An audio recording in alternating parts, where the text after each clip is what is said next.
Tuhan pasti memberkatimu. Tunggu saja, ada waktunya Tuhan, sehingga banyak manusia ogah mencari, berjuang, mencari kebenaran. Kenapa? Ya udah tunggu aja. Sampai koma pun dia tunggu. Ya Allah itu roh gembala dengan roh kita, nanti Tuhan akan memberikan kebenaran. Syarat-syarat perdamaian nama kata lain adalah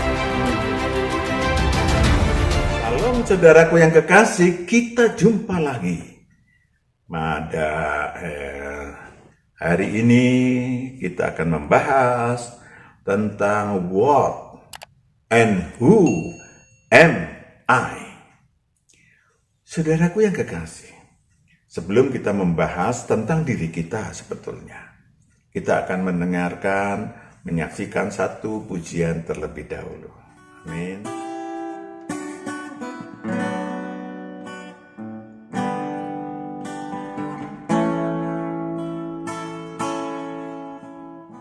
Bagaimana ku kan bernyanyi tentang kasih cintamu, dapatkah ku rangkai puisi tentang pengorbananmu, duri yang pedih menggantikan mahkota kemuliaan-Mu, Tuhan. Karena diriku yang berdosa, nyawa Kau serahkan.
Tak mampu membalas kasih dan setiamu, oh Tuhan. Bagiku yang hina ini, Kau rela berkorban.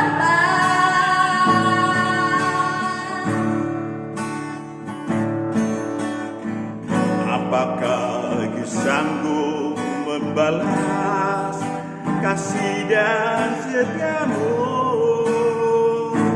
ya Tuhan. Sebagaimana adanya aku berserah padamu.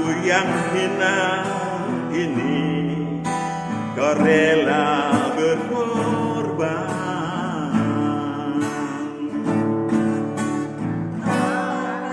Aku sanggup membalas kasih dan setiamu,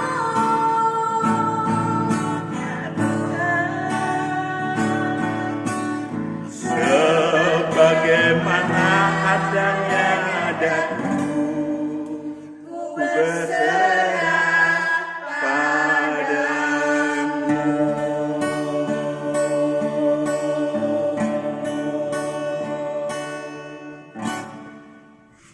What and who am I? Siapakah dan apakah diriku sesungguhnya di hadapan Tuhan paling utama? Manusia pastilah bukan binatang, atau binatang bukanlah manusia. Manusia juga bukan bekas binatang. Binatang berevolusi jadi manusia, nggak ada itu, tidak sesuai kebenaran firman Tuhan. Namun Tuhan kerap kali yang membinatang, contohnya babi, anjing, tapi bukan menghujat ya, bukan kambing dan lain-lain.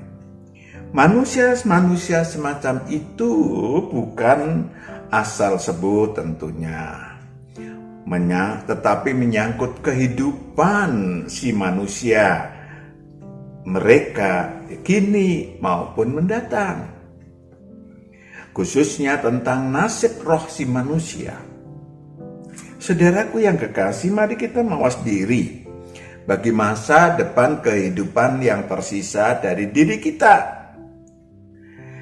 Tuhan bukan menyampaikan karena Tuhan marah maka ada yang diperumpamakan babi, anjing, tetapi karena kasih supaya manusia itu diselamatkan. Matius 3 ayat 7-10. Kita tengok apa yang pernah disampaikan oleh Yohanes Pembaptis 2000 tahun yang lalu. Matius 3 ayat 7, tetapi waktu ia melihat banyak orang Farisi dan orang Saduki datang dibaptis, berkatalah ia kepada mereka, "Hai kamu keturunan ular beludak, Hai kamu keturunan ular beludak. siapakah yang mengatakan kepada kamu bahwa kamu dapat melarikan diri dari murka yang akan datang?" Iya, keturunan ular beludak. Ular beludak itu yang paling beracun, ya, pembunuh. Ya, maka dikatakan keturunan ular beludak. Siapakah yang dapat? Siapakah yang mengatakan kepada kamu bahwa kamu dapat melarikan diri dari murka yang akan datang? Iya, terjadi murka yang akan datang karena ada dosa keturunan, ada dosa warisan. Lanjut. Jadi hasilkanlah buah yang sesuai dengan pertobatan. Perhatikan. Supaya keturunan bukan lagi menjadi keturunan ular beludak. Keturunan ular beludak masih, tapi sudah dihapuskan Tuhan nasib buruknya. Maka bukan lagi keturunan ular beludak. Tidak lagi ada apa yang disebut sebagai dosa warisan. Maka kalau bertobat, hasilkanlah pertobatan sesuai dengan apa tadi? Jadi hasilkanlah buah yang sesuai dengan pertobatan. Oh, hasilkanlah buah sesuai dengan pertobatan. Itu. Saudaraku, tidak mudah ikut Kristus. Dia harus menyangkal diri, memikul salibnya setiap hari. Ini kan, tidak mudah ikut Kristus. Tapi yang kita bicarakan di dalam forum-forum vlog ilahi kita adalah tentang pemuridan, tentang ikut Kristus. Mau tidak mau kita harus menyangkal diri, memikul salibnya setiap hari. Tatkala Anda benar-benar ikut Kristus karena merindukan supaya nasib buruk saudara terhapus, baik nasib buruk rohnya maupun nasib buruk tubuh alamiahnya, maka kita harus mawas diri. Benarkah kita sudah menyangkal diri? Memang dosa dan kejahatan diampuni Tuhan pada waktu Tuhan menumpangkan tangan secara ilahi kepada diri saudara yang bertobat, yang percaya Yesus Tuhan. Tetapi masalahnya adalah ketika saudara masih punya karakter buruk, masih punya kenajisan, masih punya absintus, maka iblis punya hak. Iblis punya hak. Jangan kaget kalau nasibnya tidak berubah. Ya, Matius 12, 43, 45. Jangan kaget malah kalau nasibnya makin buruk. Matius 12 ayat 43. Apabila roh jahat keluar dari manusia, ia pun mengembara ke tempat-tempat yang tandus, mencari perhentian. Yes, mencari perhentian. tetapi ia tidak mendapatnya. Ayat 44, lalu ia berkata, aku akan kembali ke rumah yang telah kutinggalkan itu. Ketika saudara dijamah Tuhan, selain dosanya diampuni dan kejahatannya disucikan, saudara juga harus Tuhan membuang. Saudara akan bersyukur Tuhan membuang seluruh roh-roh jahat yang tinggal dalam diri si manusia. Itu lahir kembali. Dan roh-roh jahat itu akan mengelilingi kehidupan si saudara. Ada yang pergi ke jauh, ya, mengembara ke tempat-tempat yang tandus. Siapa tahu ada manusia-manusia yang imannya rapuh, yang datang kepada iblis. Mereka akan masuk ke sana. Tetapi karena mereka sudah terbiasa dalam diri si manusia, maka mereka masih akan balik lagi, entah di SMS, entah di WA, oleh roh jahat yang ada di sekitar kehidupan si manusia. Ketika si manusia itu kemudian kosong, tidak menyangkal diri, tidak memikul salib, maka iblis punya hak untuk masuk kembali ke dalam diri si manusia. Dan nasibnya 45. Lalu ia keluar dan mengajak 7 roh lain yang lebih jahat daripadanya. Lebih jahat daripadanya. Dan mereka masuk dan berdiam di situ. Masuk dan berdiam seperti semula, lebih dari seperti semula. Lanjut. Maka akhirnya keadaan orang itu lebih buruk daripada keadaannya semula. Keadaan orang itu lebih buruk daripada keadaan semula. Mari kita koreksi diri kita. Maka tadi saya katakan, what and who am I? Ya, apa dan siapa sesungguhnya diri kita? Kita ambil contoh adalah ahli cibir. Ini banyak nih, yang udah lahir baru masih banyak. Yaitu orang-orang yang mengikuti kehendak, suara, konsepnya sendiri. Ya, karena mereka merasa paling benar dan orang-orang lain tidak benar. Matius 11 ayat 16 sampai 19. Matius 11 ayat 16, dengan apakah akan kuumpamakan angkatan ini? Mereka itu seumpama anak-anak yang duduk di pasar dan berseru kepada teman-temannya, kami meniup seruling bagimu, tetapi kamu tidak menari. Kami menyanyikan kidung duka, tetapi kamu tidak berkabung. Itu yang terjadi pada mereka. Kelompok yang pencibir. Lanjut. Karena Yohanes datang, ia tidak makan dan tidak minum, dan mereka berkata, ia kerasukan setan. Tidak makan, tidak minum, dan seterusnya. Mereka mana ke hutan-hutan, makan belalang. Saudaraku yang kekasih, itu pun dicibir. Lanjut. Kemudian anak manusia datang, ia makan dan minum, dan mereka berkata, lihatlah, ia seorang pelahap dan peminum, sahabat pemungut cukai dan orang berdosa, tetapi hikmat Allah dibenarkan oleh perbuatannya. Itu dia. Kepada Taurat dan kitab para nabi juga mereka mencibir, kepada Yesus dan Injil Kerajaan Allah juga mencibir.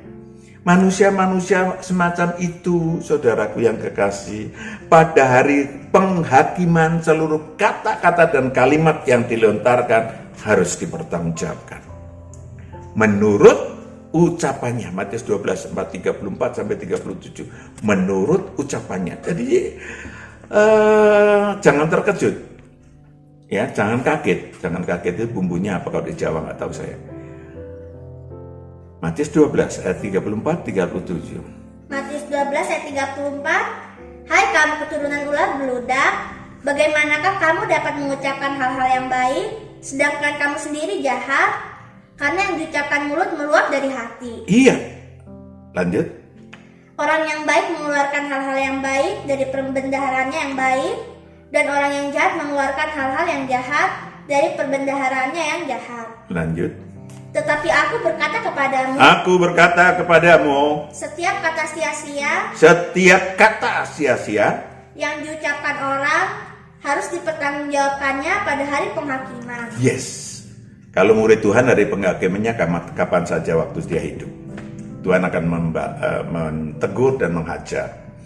kalau mengikut Taurat dan kitab para nabi akan dihitung kelak pada waktu penghakiman akhir, di akhir-akhirnya zaman, setelah kiamat. Saudaraku yang kekasih, ada lagi yang banyak juga penggembira. 5.000 orang yang datang kepada Yesus mendapatkan roti dengan keajaiban dan ikan yang sekian menjadi beribu kali lipat. Mereka senang, lalu mencari lagi Yesus, mengelilingi Danau Galilea. Dan ketika bertemu Tuhan, Tuhan mengatakan, makan tubuhku dan minum darahku. Kabur saudaraku, ya, gembira ketika menerima firman Tuhan, tetapi begitu mendapatkan kenyataan dalam kehidupannya yang pahit, penindasan, penganiayaan karena firman itu, segera murtad. Matius 13 ayat 20-21. Tipe kayak gitu, penggembira. Haleluya, puji Tuhan, amin. Saudaraku yang kekasih, Matius 13 ayat 20, benih yang ditaburkan di tanah yang berbatu-batu ialah orang yang mendengar firman itu dan segera menerimanya dengan gembira. Mereka segera menerima dengan gembira. Bagus, overreacting.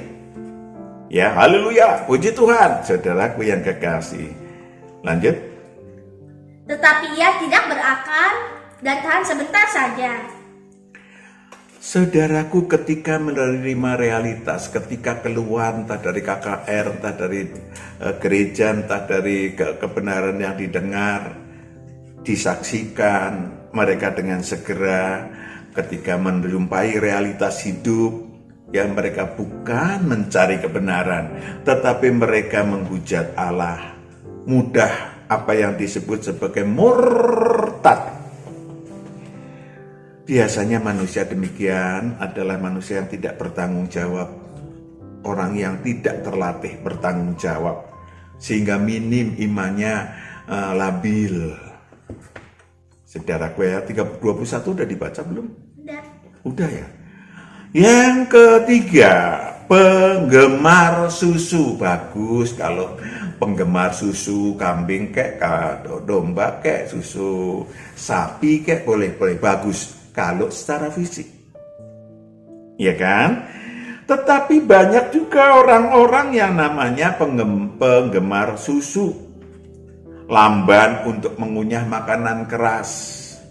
Carinya oknum hamba-hamba Tuhan yang berkatakan, engkau telah ditebus. Engkau dengar, akulah jalan kebenaran dan hidup. Amin, amin.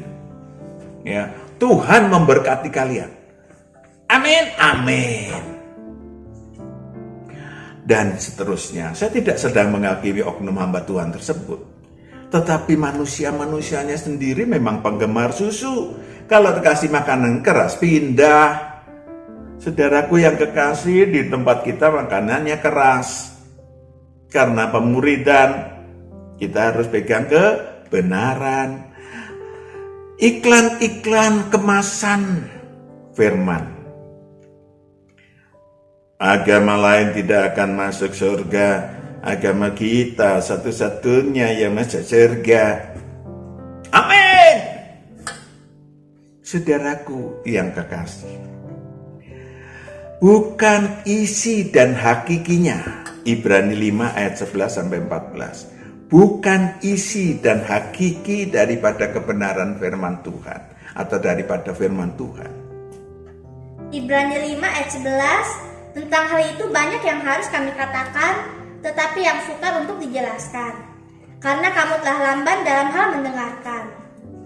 Lanjut. Sebab sekalipun kamu ditinjau dari sudut waktu, sudah seharusnya menjadi pengajar, kamu masih perlu lagi diajarkan asas-asas pokok dari penyataan Allah. Dan kamu masih memerlukan susu, bukan makanan keras. Tuhan pasti memberkatimu. Tunggu saja, ada waktunya Tuhan. Sehingga banyak manusia ogah mencari, berjuang, mencari kebenaran. Kenapa? Ya udah tunggu aja. Sampai koma pun dia tunggu. Lanjut. Sebab barang siapa masih memerlukan susu, ia tidak memahami ajaran tentang kebenaran. Tidak memahami ajaran tentang kebenaran. Lanjut. Sebab ia adalah anak kecil. Anak kecil, belum dewasa. Manusia-manusia gitu banyak, saudaraku. Ya, tak bisa membedakan yang baik dan yang jahat.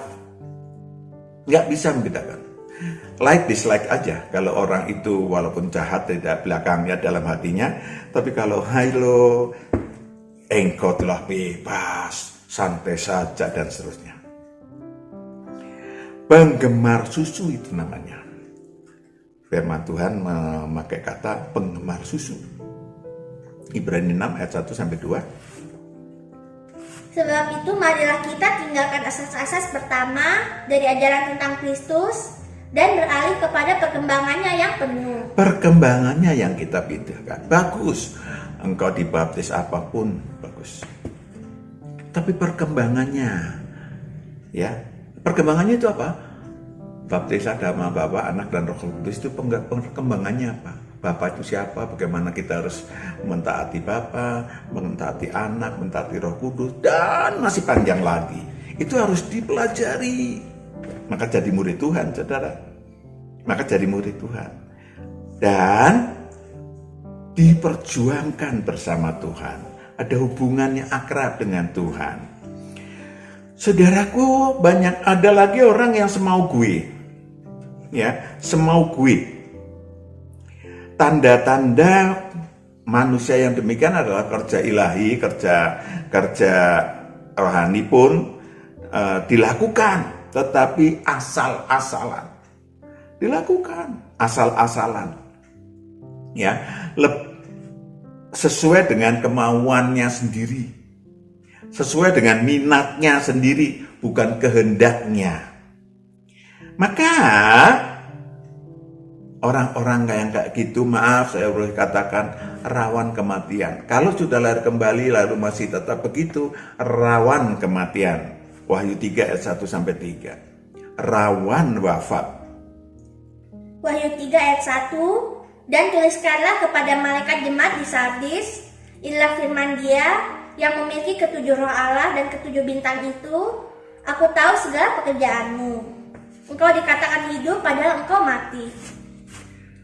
Engkau dikatakan hidup padahal engkau rohnya mati.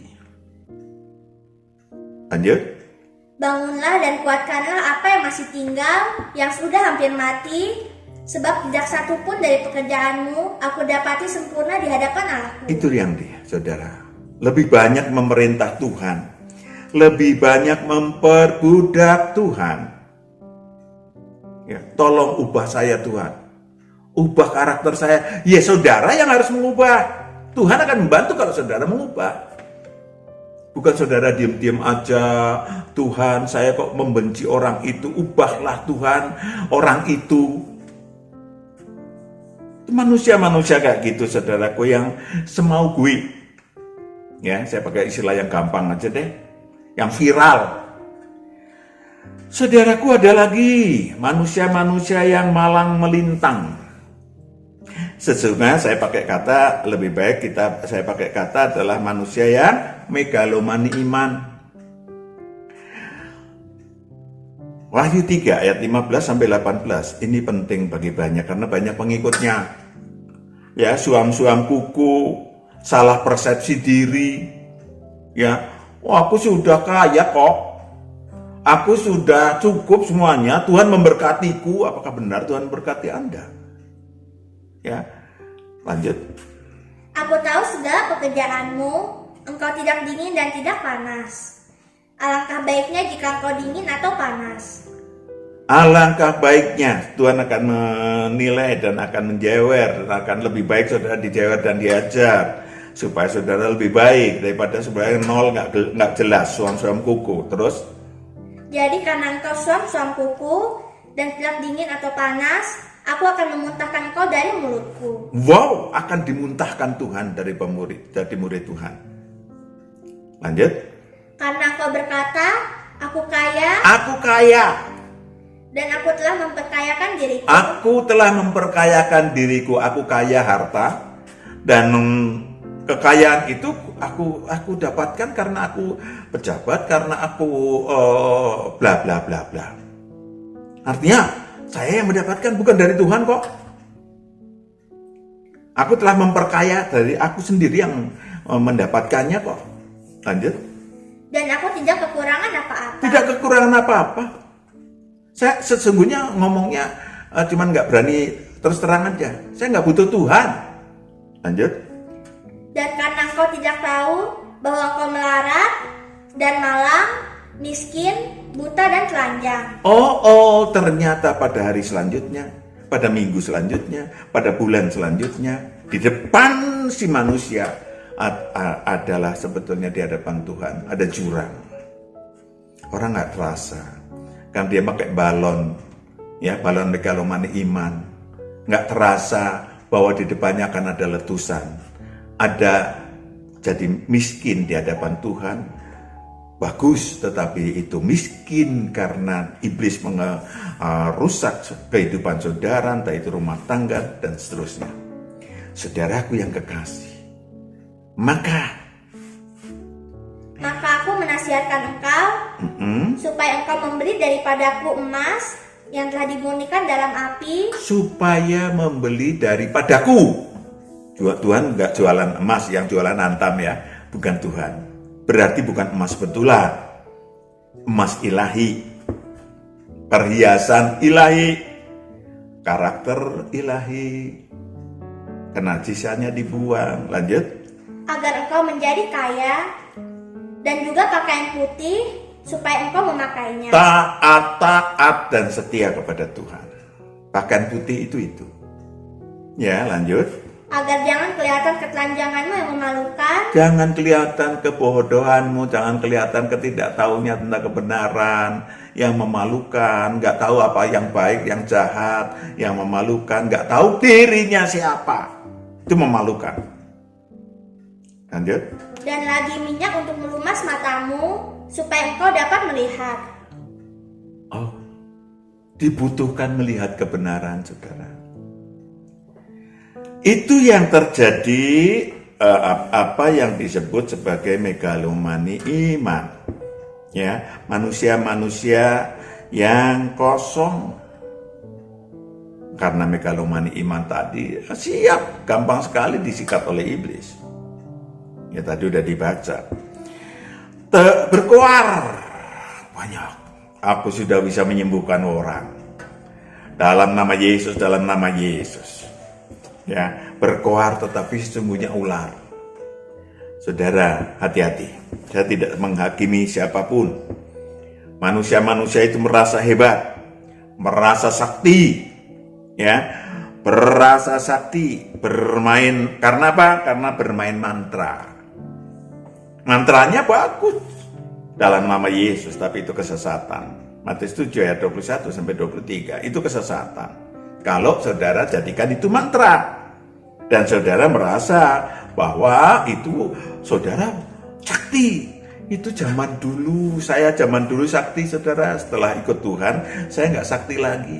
Walaupun dipakai Tuhan untuk Tuhan sembuhkan banyak orang, ribuan orang, tapi saya nggak merasa bisa menyembuhkan orang. Karena beda dalam metafisis dan beda dalam keilahian, berlawanan.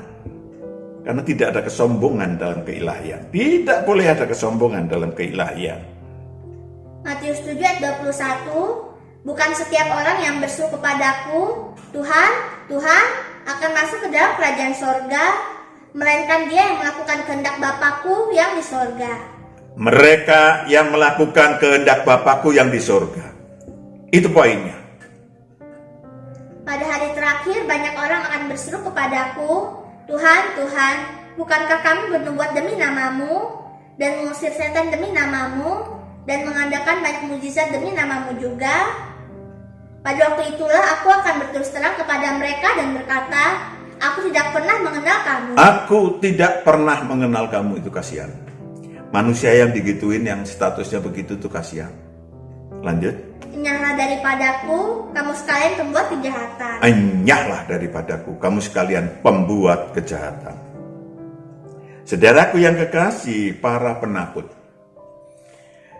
Pak Matius juga bekas orang metafisis yang membuang, disuruh Tuhan membuang seluruh kesaktian, membuang seluruh segala macam yang disebut sebagai kemampuan metafisis. Buang! Dan saya berbalik ikut Tuhan, tapi banyak rekan-rekan yang mau ikut Tuhan tetap mengelonin apa yang disebut sebagai kesaktian. Mereka semula penyembah iblis, bersekutu dengan iblis, ya, bersekutu dengan iblis. Maka mereka lebih banyak bersekutunya bukan hanya karena sakti dibacok nggak apa-apa, bersekutunya bukan karena hal-hal yang bisa menyembuhkan orang pakai mantra-mantra, tetapi bersekutunya juga karena kaya, ya, minta kekayaan, ya, hatinya berada di harta. Maka ketika ikut Kristus untuk menyangkal diri, orang muda yang kaya suruh ngapain? Buang seluruh hartamu kepada orang miskin, ikutlah aku. Itu tidak gampang, saudara. Kadang-kadang mereka di perempatan mudah tertubruk truk tronton, ya, di perempatan kehidupan. Mereka pengen ikut Tuhan, tapi gue jadi miskin, gue terbiasa kaya.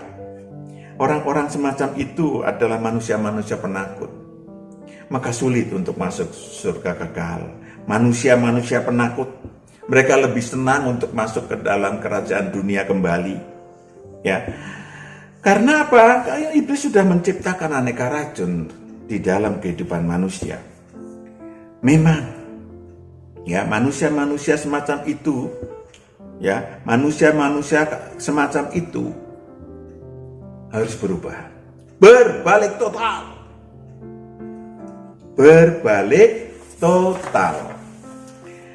Saudaraku yang kekasih, yang terakhir adalah penghujat dan murtad. Iblis dan anak buahnya melontarkan absintus dan hujat dengan berbagai cara. Ya, iblis mengatakan bahwa berbagai cara menghujat Allah, menghujat namanya, kemah kediamannya, manusia-manusia yang dipercaya menjadi raja-raja, menjadi pemimpin manusia-manusia, tetapi mereka menjadi sombong dan bebal, itu menjadi agen-agen absintus. Mereka menunjukkan apa yang disebut sebagai keduniawian. Mereka menunjukkan keduniawian, ya, menebarkan absintus keduniawian. Ya, bangga, mobilnya 17, mewah semua, 5 miliar paling murah. Ya, padahal kita cukup satu mobil itu udah ada, puji Tuhan. Amin. Saudaraku yang kekasih, mereka mengatakan mumpung kita masih hidup, nikmati kekayaan, nikmati duniawi dan seterusnya.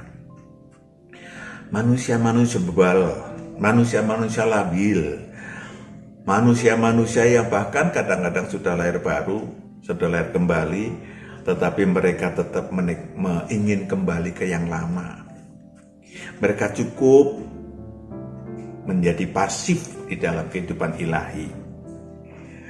Saya ingin sampaikan kepada saudara, manusia-manusia semacam itu, saudaraku yang kekasih, adalah manusia-manusia yang mudah marah kepada Tuhan. Ketika saudara digocek diapainnya?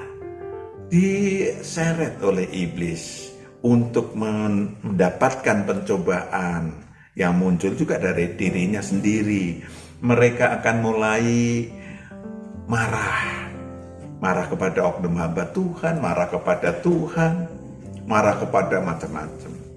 Orang-orang semacam itu mudah murtad di mata Tuhan, menjadi penghujat, sementara dirinya tetap menjadi megalomani iman. Kasihan, saudaraku yang kekasih. Lalu yang diinginkan Tuhan kayak apa sih? Manusia-manusia yang diinginkan Tuhan akan kita bahas secara tersendiri. Kita hari ini mawas diri. Tetapi ini intinya adalah bahwa kita menjadi murid Tuhan tak pernah berhenti belajar kebenaran. 2, penuh kasih dan berkepribadian ilahi, karena makanya kita harus menyangkal diri setiap hari, harus selalu berproduktif ilahi karena di dalam kerajaan Allah, supaya kita semakin tidak mudah kaki kita disikat oleh iblis, tumit kita digigit oleh iblis. Kita akan belajar tekun, belajar taat, belajar setia, belajar takut sama Tuhan. Saudaraku yang kekasih, itu kita harus belajar bertanggung jawab, belajar cerdik dan bijaksana.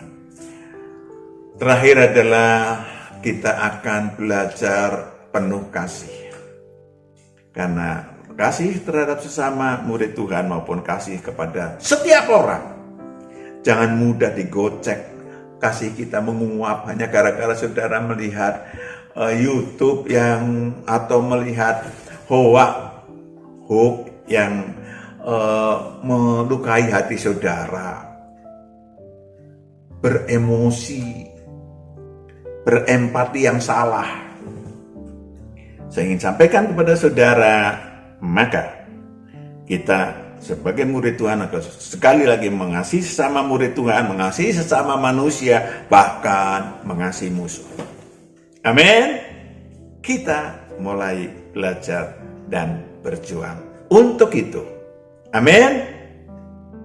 Tuhan memberkati. Kita berdoa. Bapa di surga, anak-anakmu yang mencari kebenaran daripadamu, anak-anakmu yang bersujud kepadamu, anak-anakmu yang mencari koreksi diri atau mawas diri. Hari ini Bapa, Engkau sudah memberikan tuntunan penggembalaan supaya anak-anakmu boleh memiliki Tuhan kembali, dipeluk Tuhan kembali, karena mendapat kasih daripada Tuhan, karena anak-anakmu siap berubah untuk mengasihi Tuhan sesungguhnya dan mengasihi sesama manusia siapapun mereka. Bersama Tuhan serahkan anakmu. Haleluya. Tuhan berkati. Dalam nama Yesus kita berdoa. Haleluya. Amin.